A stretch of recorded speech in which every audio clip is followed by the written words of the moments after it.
라디오 오늘.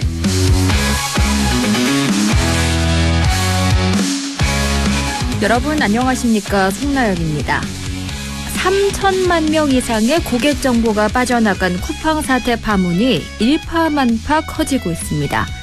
유출된 개인정보를 악용한 피싱 사기를 우려하는 쿠팡 포비아마저 빠르게 퍼지고 있는 가운데 기업의 책임을 묻는 집단 소송 움직임도 시작됐습니다.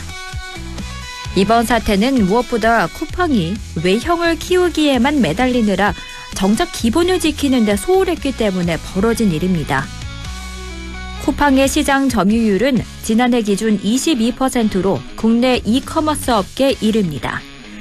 하지만 한순간에 고객 정보 하나 제대로 못 지키는 회사로 전락하고 말았는데요.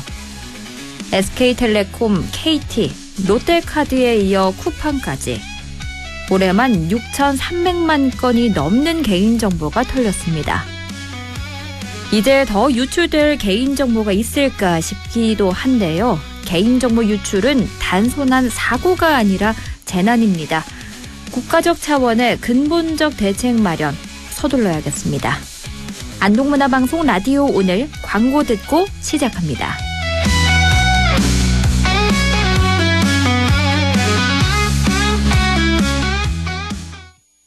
안전화가 이렇게 편해도 돼요? 나도 모르게 집에까지 신고 간다니까요.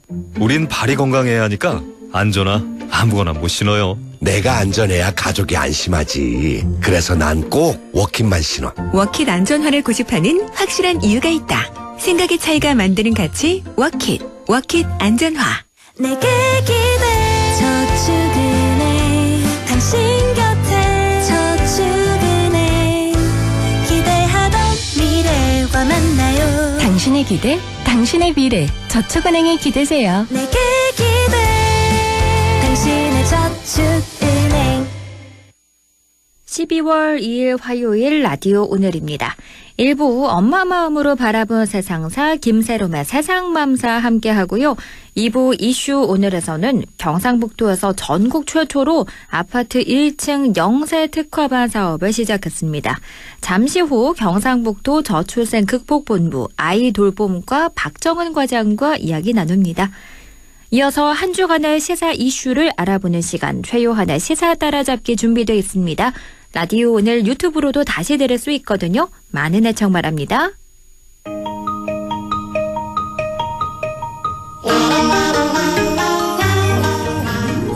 젊은 엄마의 눈으로 바라본 세상 김세롬의 세상맘사 안동시의회 김세롬 의원과 함께합니다.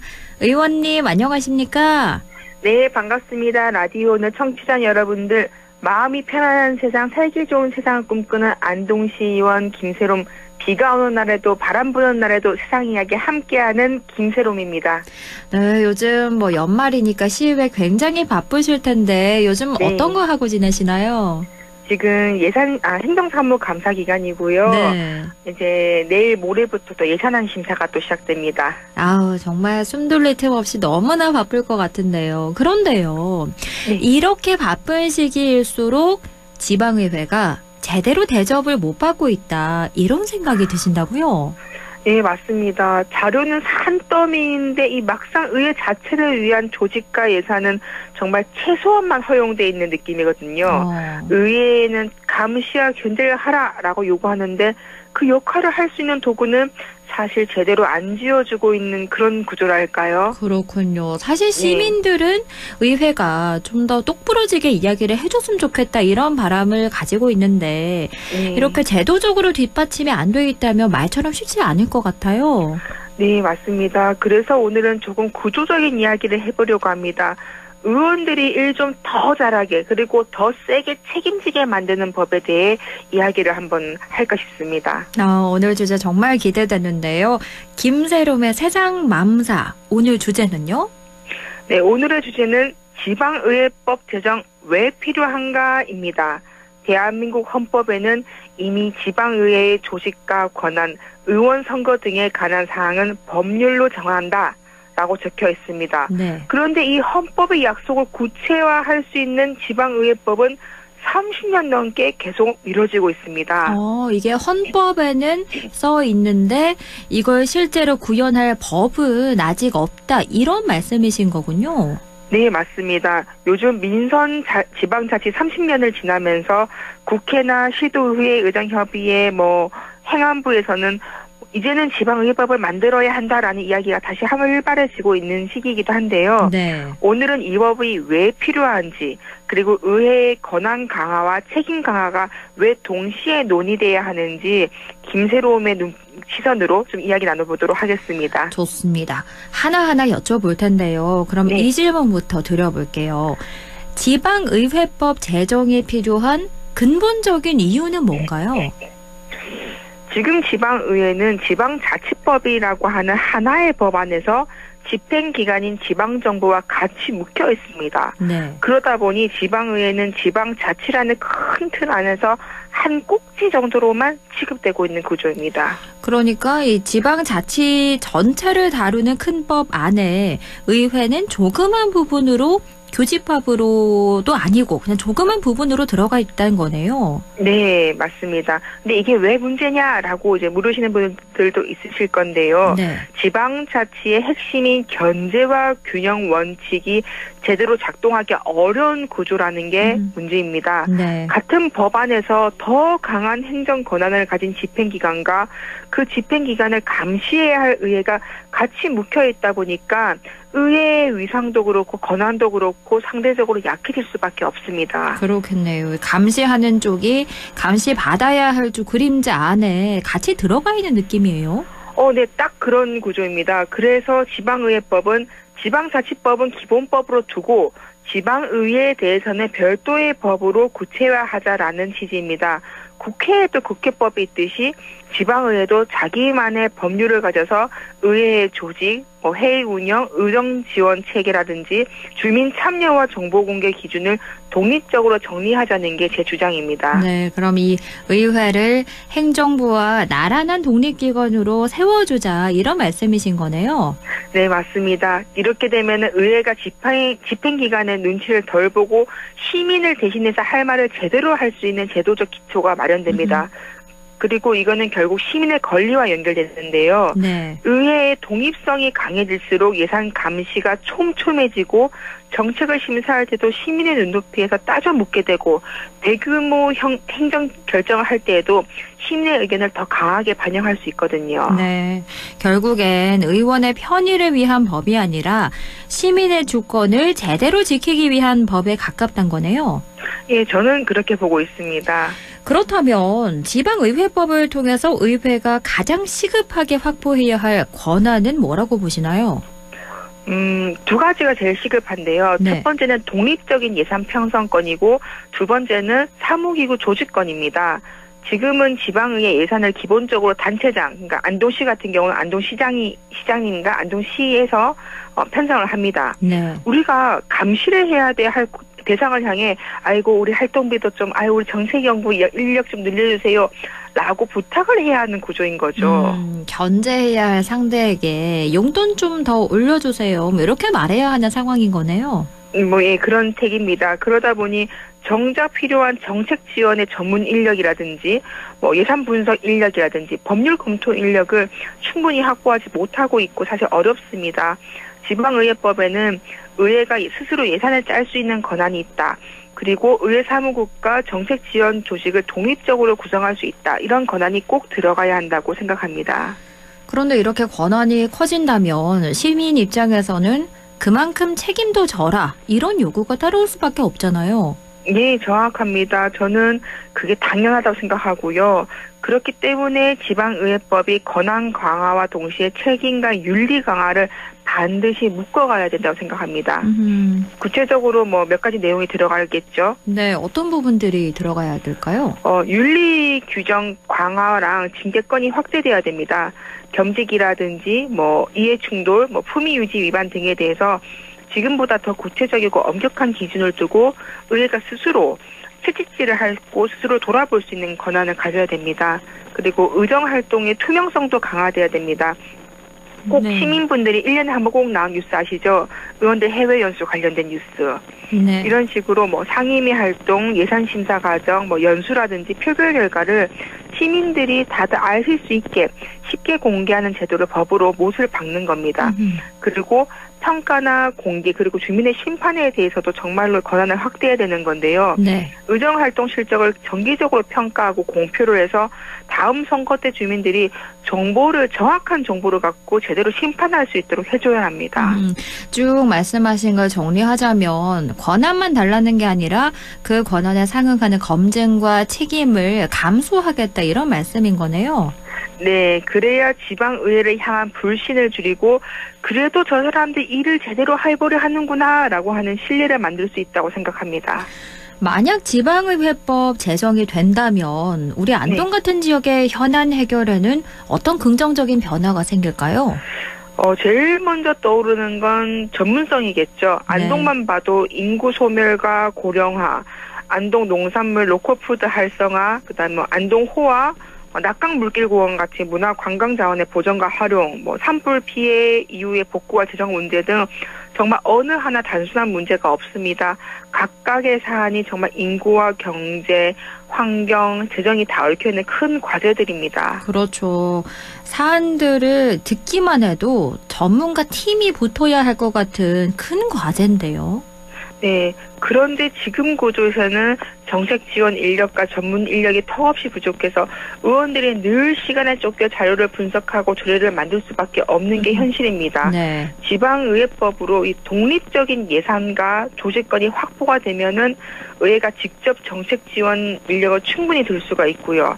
안동의 현안을 정말 깊이 있게 분석해서 실효성 높은 조례와 정책을 만들 수 있습니다. 그렇게 된다면 또 결국 안동 시민들의 세금이 어디에 얼마나 제대로 쓰이는지 더 세밀하게 들여다볼 수 있게 되겠네요. 네, 그렇죠. 맞습니다. 예를 들면은 대규모 시설 사업 설계 변경이 타당한가? 산불 복구 예산이 정말 피해 주민과 취약계층에게 우선적으로 가고 있는가? 아니면은 로컬푸드랑 상권 예산이 보여주기 행사로만 끝나지 않는가 이런 것들을 다 전문적으로 분석해서 필요하면 조례를 고쳐서 구조적인 자체를 바꾸는 역할도 할 수가 있습니다. 그렇겠네요. 그리고 또 더 나아가서 중앙이나 광역 차원의 큰 정책에도 지역 목소리를 더 강하게 낼 수 있을 것 같은데요.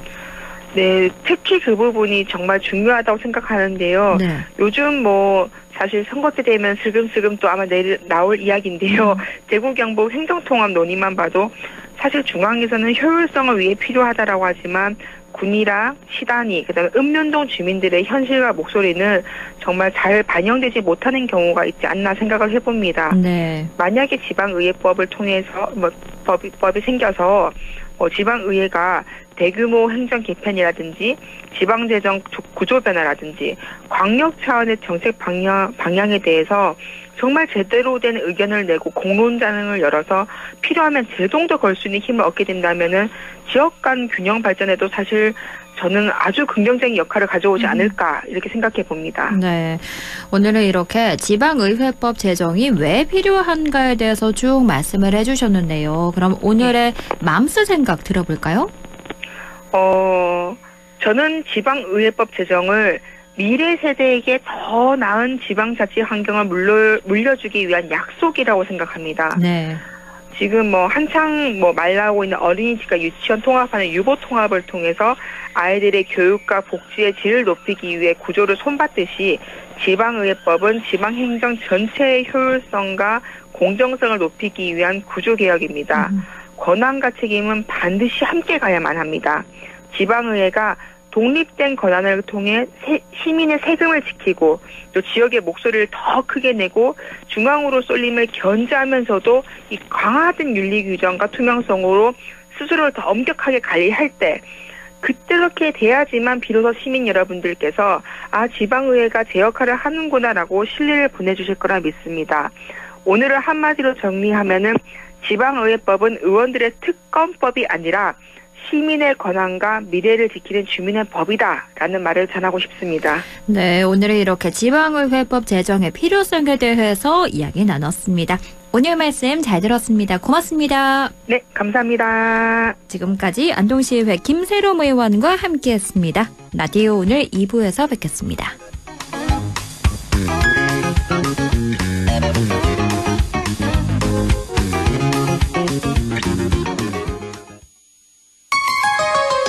MBC 라디오 지역과 함께 성장해갈 인재를 키웁니다. 지역교육 혁신을 주도하는 안동과학대학교. 새로운 도전을 위한 성인학습자 평생 직업교육. 해외 우수인재 지역정착을 위한 명품 교육과정 혁신. 대학이 지역의 미래다. 혁신을 주도하는 안동과학대학교. 아, 땡긴다 땡겨. 매콤새콤 달콤한 맛. 무침에는 역시 땡기네 가오리. 장례식장 등 각종 대소사 최고의 인기 메뉴 땡기네 가오리. 물이 생기지 않아 언제 어디서든 포장 배달 택배 모두 가능한 안동 땡기네 가오리. 054-852-4988. 한순간에 일어나는 금융사기 예방과 대처법 알려드립니다. 첫 번째, 매일 문자 메시지에 있는 확인되지 않은 링크는 클릭하지 마세요. 개인정보 유출의 통로가 될 수 있습니다. 두 번째, 주민등록번호, 통장 비밀번호 등 개인정보를 전달하지 마세요. 대한민국의 공공기관에서는 전화나 문자 메시지로 개인정보를 요구하지 않습니다. 세 번째, 금융사기 피해가 의심된다면 112에 신고하고 해당 은행 고객센터에 전화하세요. 해당 계좌의 지급정지를 요청할 수 있습니다.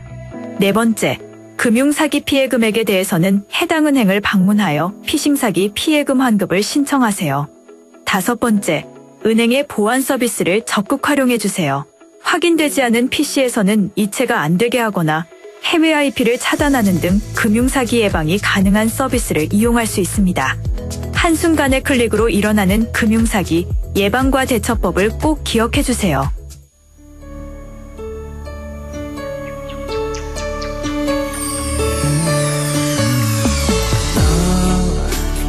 마음을 열어줘. 다가가 나 속삭이도록. 언제나 내 생각으로 행복해야 해요. MBC Radio.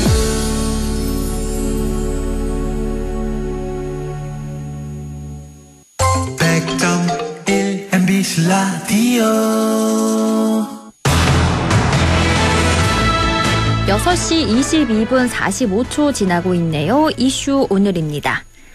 육아에 어려움을 호소하는 젊은 부부가 많죠. 그런 고충 탓에 결혼마저 미루는 미혼 남녀도 적지 않은 게 현실입니다. 그런데 최근 경상북도에서 전국 최초로 아파트 1층 영세 특화반 사업을 시작했는데요. 어떤 사업인지 궁금하시죠? 경상북도 저출생 극복본부 아이돌봄과 박정은 과장 연결해 이야기 들어봅니다. 과장님 안녕하세요. 네, 안녕하십니까. 경상북도 아이돌봄 과장 박정은입니다. 네, 반갑습니다. 이번에 추진된 아파트 1층 영세 특화반 사업이요. 전국 최초라고 하던데요. 이건 어떤 사업인가요? 네, 아파트 1층 영세 특화반 사업은 생후 60일부터 12개월 미만 영아와 부모가 함께 이용하는 아파트 1층에 설치된 전국 최초 영세 전용 돌봄 시설입니다. 출산 직후부터 해서 돌까지는 부모의 신체적, 정신적 필요가 가장 큰 시기인데도 불구하고 네. 이 시기를 전문적으로 지원하는 공공 돌봄 시설은 사실상 없었습니다. 그래서 경상북도는 이런 돌봄 공백을 해소하고 부모의 양육 부담을 실질적으로 덜어주기 위해서 보육교사, 전문 간호 인력과 영아 특화 프로그램을 갖춘 영세 전용 돌봄 모델을 도입하게 되었습니다. 기존에 육아지원센터나 돌봄 공간이 운영되고 있잖아요. 이거랑 비교했을 때 영세 특화반만의 가장 큰 차별점은 어떤 건가요? 네, 무엇보다도 영세 영아 전용이라는 점인데요. 네. 만 12개월 미만이고요. 그리고 둘째로 접근성이 높은 아파트 1층에 설치를 해서 생활권 안에서 바로 이용할 수 있게 했다는 것입니다. 또한 전문 간호 인력과 영아 특화 프로그램을 갖춰서 산후조리원 수준의 건강관리, 상담, 휴식 지원을 제공한다는 점에서 기존 시설과 차별화된다고 보시면 되겠습니다.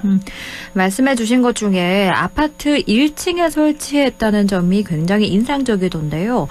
이렇게 생활권 중심으로 설계를 한 이유가 뭔가요?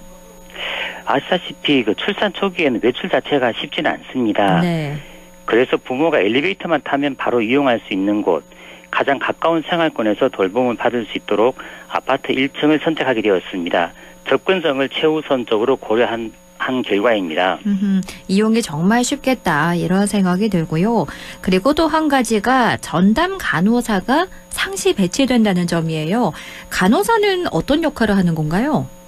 네, 보육교사도 상주하지만 특히 간호사 선생님께서는 수유, 수면, 발달, 예방접종 등 아기 건강과 육아 전반에 대한 전문 상담을 제공하고요.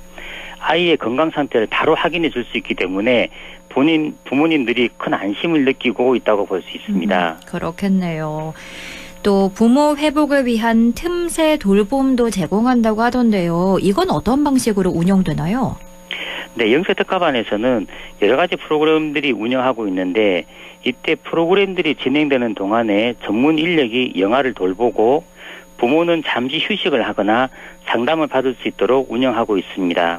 또 필요할 때에는 언제든지 돌봄을 지원해서 출산 초기 부모에게 꼭 필요한 회복 시간을 마련해 드리고 있다고 볼 수 있습니다. 그렇군요. 여러 가지 프로그램도 진행 중인 곳입니다. 이게 도청 신도시랑 구미에서는 이미 시범 운영 중이고 안동은 다음 달 문을 열 예정이라고 하던데요. 현재까지 이용률이나 부모 반응은 어떤가요? 네, 구미 예천시설은 대기 인원이 많을 정도로 부모님들 사이에서 많은 관심을 받고 있습니다. 네. 특히 포근한 환경에서 아이와 함께 프로그램에 참여할 수 있다는 점, 전문 간호사가 있다는 점, 그리고 아파트 내에서 바로 이용할 수 있다는 접근성에 대한 이점으로 만족도가 꽤 높습니다. 시범 운영 초기부터 왜 이제 생겼느냐, 우리 아파트에도 좀 설치해달라는 등 반응이 매우 뜨겁습니다. 그럴 것 같아요. 아마 방송 듣고는 우리 아이도 데리고 가고 싶다 이렇게 생각하시는 분들도 많이 계실 것 같은데요. 이용 대상은 어떻게 되고 신청은 어디서 어떻게 하면 되나요? 네, 생후 60일부터 12개월 미만 영아와 보호자가 대상인데요. 이용을 원하시는 분은 K보듬 6000 홈페이지 k6000.or.kr에서 시설 정보를 확인하시고 실시간 예약 후에 바로 이용하실 수 있습니다. 그렇군요. 실시간 예약 후에 바로 이용 가능하다고 말씀해 주셨는데요. 앞으로 이 영세 특화반을 경상북도 다른 지역으로도 더 확대할 계획 있으신가요? 네, 현재는 예천, 구미, 안동 3개소지만 내년에는 시군 공모를 거쳐서 더 많은 지역으로 확대해서 더 많은 영아와 부모님들에게 돌봄과 쉼을 제공할 계획입니다. 그렇군요. 경상북도에서 전국 최초로 아파트 1층 영세 특화반 사업이 시작됐다는 소식 이렇게 전해드렸습니다. 오늘 말씀 잘 들었습니다. 고맙습니다. 네, 감사합니다. 지금까지 경상북도 저출생 극복본부 아이돌봄과 박정은 과장과 이야기 나눴습니다. 라디오 오늘에서는 청취자 여러분의 참여를 기다리고 있습니다. 우리 지역에서 발생한 사건 사고 소식이나 함께 토론하고 싶은 내용을 안동 MBC 홈페이지 라디오 오늘 게시판에 올려주시기 바랍니다. 전화와 문자 참여도 하실 수 있습니다. 전화는 851국에 7191번, 문자는 샵 0913번으로 보내주시면 됩니다. 문자는 단문 50원, 장문 100원의 정보 이용료가 있습니다. 여러분의 많은 참여 바랍니다.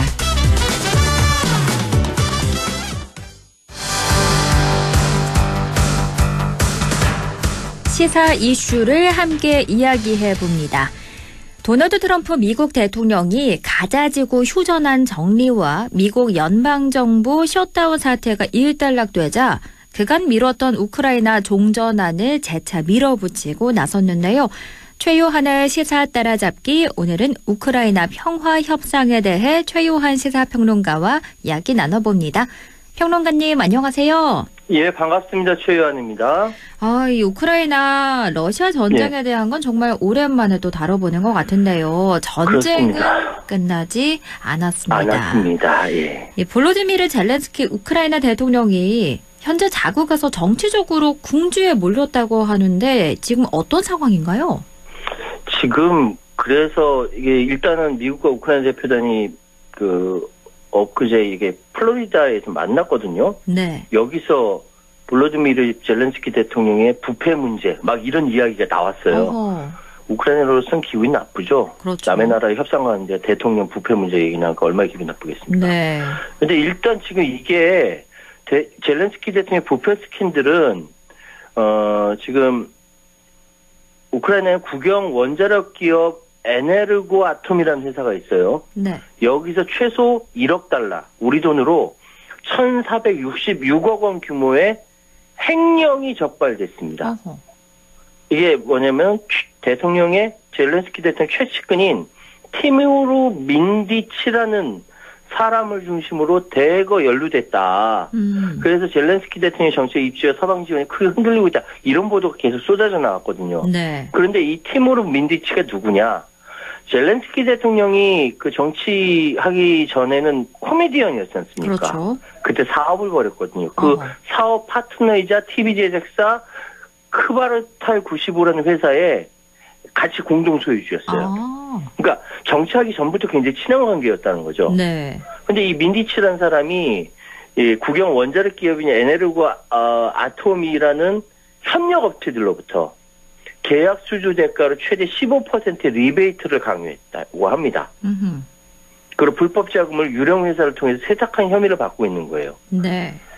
이게 1,466억 원 상상을 초월하는 금액인데 이게 우크라이나 국가반부패 수사국과 반부패 특별검찰청에 딱 걸렸고 지금 7명을 입건해서 5명이 구속됐어요. 그런데 이 민디치는 자택 압수수색 직전에 해외로 도피해버립니다. 어허.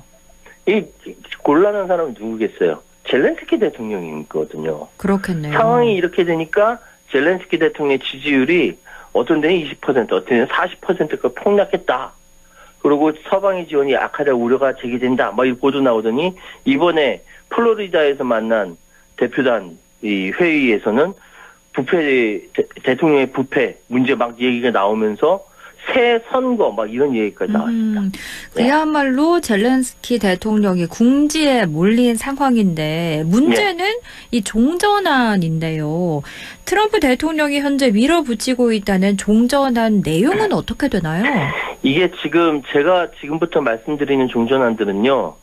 계속 내용이 바뀝니다. 아하. 지난달 18일부터 지금까지 계속 바뀌면서 내용도 바뀌고 좋아하는 사람 따로 있는 거예요. 제가 차분히 말씀드릴게요. 네. 일단 월스트리트 저널이 지난 18일 날 미국의 육군 장관이 사성 장군 2명과 함께 젤렌스키 대통령 회동한다고 전했는데 그 내용이 온라인 이제 매체 악시오스도 같이 보도했는데요. 네. 우크라이나 평화체제, 안전보장, 유럽 안보, 미국과 러시아, 우크라이나 간의 미래관계 구상, 4개 범주의 총 28개 항목의 평화 구상을 악시오스가 얘기하기를 러시아와 비밀리에 논의하고 있다라고 보도를 한 겁니다. 네. 근데 일단 이제 월스트리트 저널은 이 안을 가지고 젤렌스키 대통령 회동한다 보도가 나왔고, 네. 그 다음 날인 19일 날 영국의 파이낸스 타임즈는 우크라이나의 대폭적 양보를 요구한 내용이다.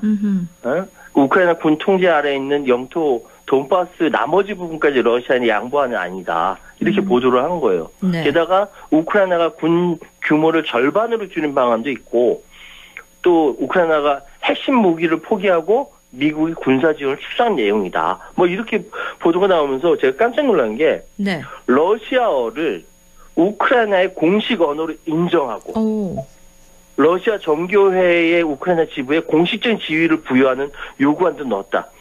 이렇게만 보면요. 미국은 이 종전안을 러시아하고만 종전안을 상의하고 우크라이나는 일방적으로 통보한 셈이다. 이렇게 해석이 되는 거예요. 네, 그러네요.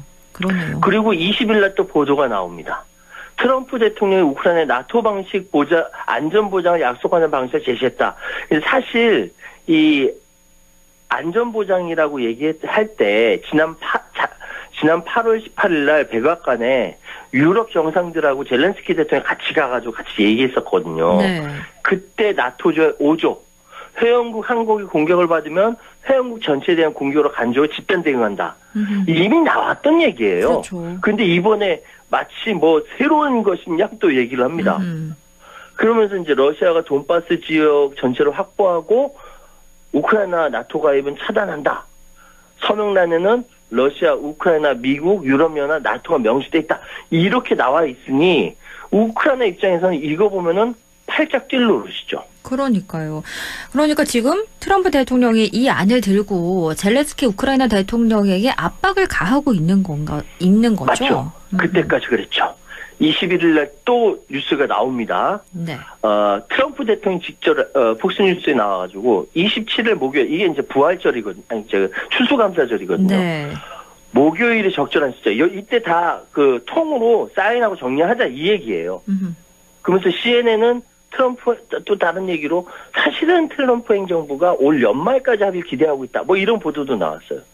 이게 종전한 초안 28개 항목 안에 다 들어가 있다는 겁니다. 네. 돈바스뿐만 아니라 크림반도 우크라이나 남부 헤르손이냐 자포리자 같은 지역까지 러시아 영토를 인정한다. 어허. 이 내용까지 딱 나왔어요. 네. 그 다음 반전이 있습니다. 어떤 거죠? 그러다가 유럽 외교관 등 협상 결과 접한 소식통들이 다른 보도를 하는데 네. 미국이 종전기획체 일부 사안들에 대해서 합의했고 자 여기 중요해요. 당초 28개 항목이었던 협상안이 19개 항목으로 축소됐다. 오.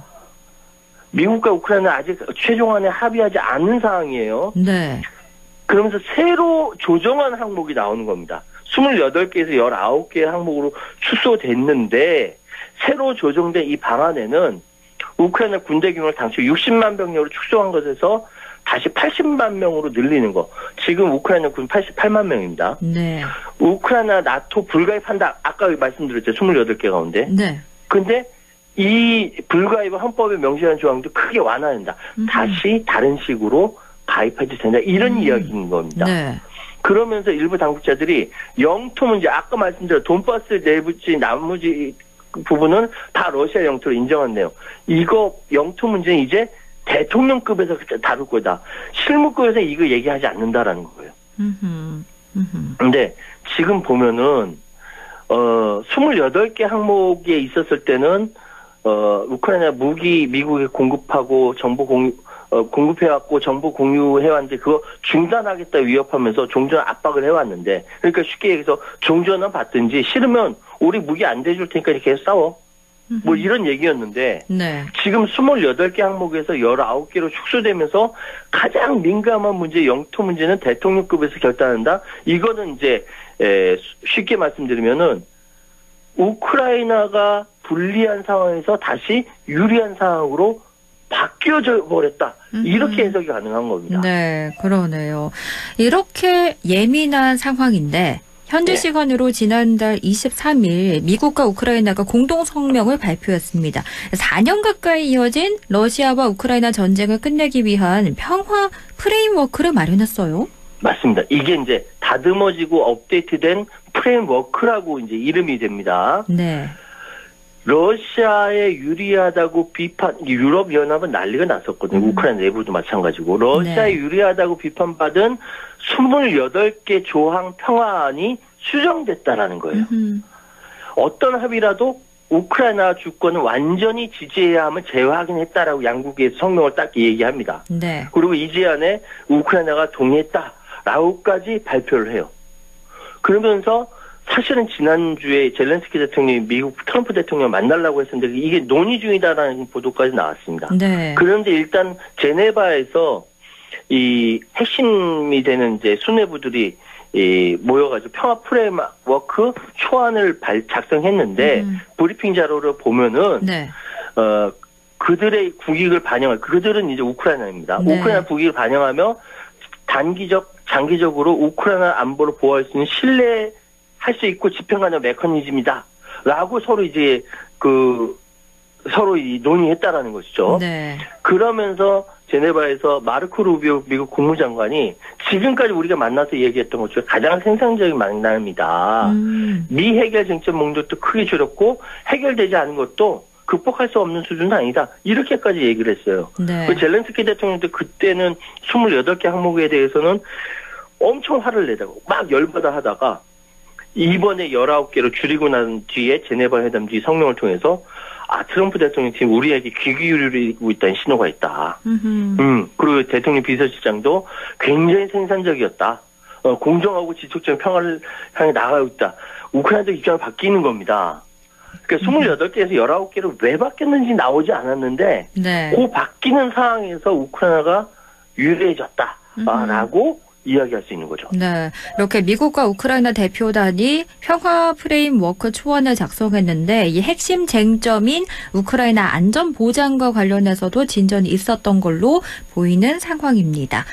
뭔가 굉장히 오랜만에 듣는 희망적인 이야기라서 기대가 되긴 하는데요. 그런데 중요한 건 이 평화 프레임워크에 대한 러시아의 반응 같거든요. 러시아 어떤 반응 보이나요? 그러니까 오랜만에 희망적인 이야기라서 기대가 되는 거는 소위 얘기해서 우크라이나 쪽에서 이야기가 되는 거고 그렇죠. 러시아 쪽은 정반대가 돼버렸어요. 그러니까 이제 28개 평화는 우크라이나가 엄청 반발했었는데 이번에는 새로운 19개 평화 프레임워크에 대해서 러시아가 반발할 기세입니다. 네. 그러니까 백지장을 들어도 맞들면 낫다라는 얘기 있고 휴전이나 종전은 양쪽에서 하는 거지. 뭐 그런 생각이 막 들더라고요. 이게 뉴스를 계속 여러 가지를 살펴보니까 네. 러시아는 제가 방송 들어오기 전까지 러시아 반응 살펴봤는데 아직 공식적으로 얘기가 안 나와요. 오. 네, 미국 쪽이 아직 협의를 하지 않고 있는 겁니다. 그러니까 네. 그때 그 특사가 갔다라고 했는데 그 반응이 아직까지 안 나왔어요. 그런데 일단은 지금까지 나온 이야기로는 러시아 외교정책 보좌관은 누가 언제 모스크바 올 것인 구체적 안을 받지 않았다. 그때까지 얘기한 거예요. 지금 그 위트코프가 모스크바에 간다라는 보도까지 나왔는데 네. 유럽의 계획은 이게 이제 그 평화 프레임워크예요. 어떤 보기엔 완전히 비건설적이다. 러시아가 받아들일 수 없는 내용이다. 유럽 국가들이 제안하는 평화는 우크라이나 나토 가입 불가, 전후 나토의 우크라이나 주둔 금지, 우크라이나 돈바스 포기 및 우크라이나 병력 대거 감축. 이게 러시아가 원하는 아닌데 이게 대거 삭제됐다라는 것이죠. 네. 자, 우크라이나가 만족감을 얻으면 러시아는 싫어하겠죠. 러시아 좋아하면 우크라이나 싫어하겠죠. 지금은 러시아 쪽이 거부하는 상황 아니라고 판단이 되고 협상이 공전될 가능성도 있습니다. 그렇군요. 그러면 이번에 나온 종전안에 대해서 뭐 일종의 당사자 격인 유럽연합 반응은 어떤가요? 제가 요 유럽연합 반응을 한마디로 뭘로 정리할까 고민하다가 네. 이걸로 정리했어요. 숟가락 들이밀기. 이게 뭐냐 하면은 네. 지금 안토니오 코스타 유럽연합 정상회의 상임의장하고 또 우르줄라 폰 데어라이엔 유엔 집행위원장도 이 소위 얘기하는 종전한 평화 프레임워크에 대해서 여러 가지 쟁점에서 진전을 이끌어냈다. 방향은 긍정적이다. 그러면서 뭐 대러시아 제재, EU 확대, 러시아 동결 자산 막 얘기합니다. 네. 네, 좋은 진전이 이루어졌다. 우크라이나의 영토와 주권이 존중돼야 되는 점이다. 막 이렇게 얘기를 하거든요. 네. 그러니까 자기들은 평화 프레임워크 이거 편든다라는 것이죠. 네. 뭐 군사장비 외교적으로 군사장비 면에서 계속 지원할 것이다. 이거 뭐냐면은 뭐 대륙 전체의 안보에 대한 것이다라고 얘기하지만 전후에 우크라이나 복구 사업이라든지 여러 가지 할 것들이 많지 않습니까? 그렇죠. 숟가락 들이대기예요. 발 걸치는 겁니다. 그래야 자기들한테도 뭔가 떡고물이 떨어지지 않겠느냐 이거죠. 네. 저는 그렇게 읽었습니다. 유럽연합은 숟가락 들이밀기를 하고 있다. 이렇게 판단을 해주셨습니다. 예. 사실 이 평화협정이 하루빨리 이루어져야 하는 이유가 우크라이나가 또 러시아를 공격하고 있고 또 러시아도 우크라이나를 계속해서 공격하고 있잖아요. 맞습니다. 사실 우리 옛날에 그 6.25 한국 한반도 전쟁을 보면요. 초기에 막 치고받고 하다가 휴전선 부근에서 어마어마하게 치열하게 더 싸웠다고 하거든요. 네. 휴전 직전이 바로 더 치열한 전쟁터가 되는 겁니다. 자, 우크라이나가 날짜별로 볼게요. 지난 달 23일 러시아 수도 모스크바 인근 지역을 공습합니다. 러시아 모스크바주의 한 열병합 발전소를 공격해서 대형 화재가 났고 주민 수천 명의 난방 공급이 끊겼다라는 보도가 나왔어요. 네.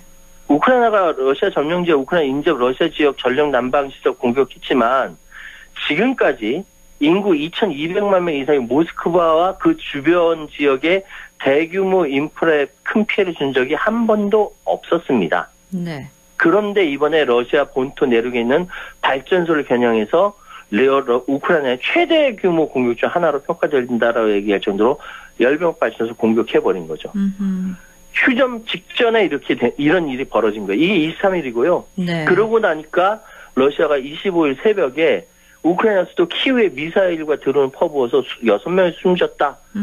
라고 우크라이나 당국이 밝혔어요. 그러면서 뭐 시민들은 뭐 지하철역으로 대피해서 침낭, 텐트, 의접하고 밤샜다라고 얘기했는데 그러면서 우크라이나 외교당국이 이야기하는 것이 러시아가 전쟁 종식 의지가 없으면 보여준 증거다. 이렇게 비판을 합니다. 자기들은 입장료를 공격해놓고. 네. 그러니까 서로 지금 휴전이 다가올 것 같은데 뭔가 좀 더 차지하기 위해서 치열하게 싸우고 있는 거 아니냐. 저는 외신 보도 보면서 이런 생각이 드네요. 그런데 보도에 의하면요. 푸틴 러시아 대통령이 스티브 위트코프 미국 대통령 특사랑 회동을 한다고요? 그러니까요. 그러니까 위트코프 특사는 트럼프라고 봐도 돼요. 네. 가서 이제 소위 크렘린궁 대변인이 브리핑에서 이제 만난다라고 얘기하면서 몇 차례 비공개 회의를 할 예정이라고 얘기했는데 그래서 외신을 찾아보니까 결과가 안 나와요. 아직까지 지금 이야기하고 있는 것 같은데 어쨌든 위트코프 특사 러시아 측과 우크라이나 종전에 협의하기 위해서 모스크바로 떠났고 지금까지 이야기하고 있는 업데이트되고 정교화된 평화 프레임워크를 작성해서 밀어붙인 거죠. 네. 그러니까 28개 항이었던 그때는 러시아가 와 이거 좋다 막 박수 쳤었는데 종전안을 19개 항으로 축소한 거 이번에는 우크라이나가 와 좋다 하고 박수 친 거. 그러니까 지금 상황은 19개 항으로 축소된 것이기 때문에 미국과 우크라이나 양측이 모두 생산자를 평가했는데 러시아 쪽은 부정적이었거든요. 네. 근데 위트코프 특사가 실제로 푸틴 만나서 또 이것도 어떻게 바뀔지 모르지 않습니까? 그렇죠. 네, 그렇죠. 이건 끝까지 봐야 되는 거죠. 지금까지의 흐름을 쭉 짚어주셨는데 당초에 28개 항이었던 종전안이 9개 항이 줄어서 19개 항으로 축소가 됐습니다. 그렇다면 현재 러시아랑 우크라이나 양국에서 휴전을 앞두고 정말 치열한 접전을 벌이고 있는데요. 네. 이거 궁금해할 것 같아요. 이 평화 프레임워크는 과연 누구에게 유리한 건가요? 이게 가장 질문 중에 어려운 내용이에요. 네. 이미 양쪽에선 밝히지 않았지만 주요 세부 내용이 전달된 걸로 보이고요. 네. 러시아에서는 미국 대표단과 주요 내용을 중심으로 종전의 협의를 끝낼 걸로 보입니다. 지금 위트코프 특사가 갔으니까. 네. 그리고 우크라이나 쪽에서는 지금 이미 협의를 하고 잘 됐습니다 하고 박수 쳤잖아요. 네. 그런데 지금 평화 프레임워크가 지금 4년이 다 돼가면 전쟁이. 그러니까요. 4년이 다 돼가는 러시아 우크라이나 전쟁을 끝내기 위해서 여러 내용 주고받으면서 일단 28개 안에서 19개가 축소됐는데 아마 보도되지 않은 물밑에 뭔가 이야기가 있을 거라고 충분히 추정이 가능하지 않습니까? 네. 그런데 지금 상황은 러시아, 우크라이나, 미국, 유럽연합 이해관계가 다 얽혀 있는 거예요. 그중에 가장 예민한 게 뭐겠습니까? 영토 문제 아니겠습니까? 그렇죠. 근데 진짜 저는 트럼프가 장자꾼이라고 생각되는 것이 네. 돈바스 지역 우크라이나 내주고 사용료 받으라는 이 아이디어는 트럼프가 낸 거거든요.